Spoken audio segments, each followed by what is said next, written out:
রুশ তেল কেনার পরপরই ভারত আর আমেরিকার মধ্যে চলছে মন কষাকষি। রুশ তেল কেনার পর ভারতের ওপর অতিরিক্ত শুল্ক চাপিয়েছে আমেরিকা।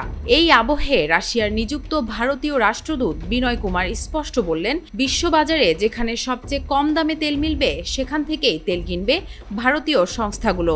সম্প্রতি রুশ সংবাদ সংস্থা তাসকে দেয়া সাক্ষাৎকারে বিনয় বলেন, ভারত নিজের দেশের জনগণের স্বার্থের সঙ্গে কোনো আপোষ করবে না। এই বিষয়ে ভারত সরকারের নীতি অত্যন্ত স্পষ্ট।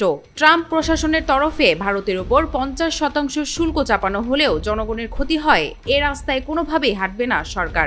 বিনয় কুমার স্পষ্টভাবে বলেছেন যে ভারতের লক্ষ্য 1.4 বিলিয়ন মানুষের জ্বালানি নিরাপত্তা এবং রাশিয়ার সাথে ভারতের সহযোগিতা। অন্যান্য বেশ কয়েকটি দেশের মতো রাশিয়া তেল বাজারে স্থিতিশীলতা আনতে সাহায্য করেছে।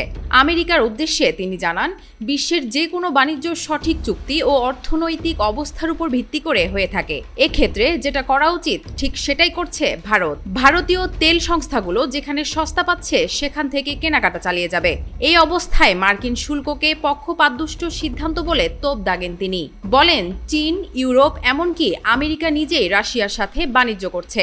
সেখানে ভারতের উপর শুল্ক চাপানো আমেরিকার দ্বিচারিতা ছাড়া কিছুই নয়। এদিকে মার্কিন যুক্তরাষ্ট্র অভিযোগ করেছে যে রাশিয়ায় অপরিশোধিত তেল কেনার মাধ্যমে ভারত ইউক্রেনে মস্কোর যুদ্ধে অর্থায়ন করছে। যদিও ভারত এই অভিযোগ দৃঢ়ভাবে প্রত্যাখ্যান করেছে। কিছুদিন আগে ভারতের পররাষ্ট্রমন্ত্রী জয়শঙ্করও নিজেদের অবস্থান স্পষ্ট করে বলেছিলেন, আমরা আমাদের বাণিজ্য নীতি, কৃষকদের স্বার্থ এবং সার্বভৌমত্বের সাথে কোনো আপোষ মেনে নেব না।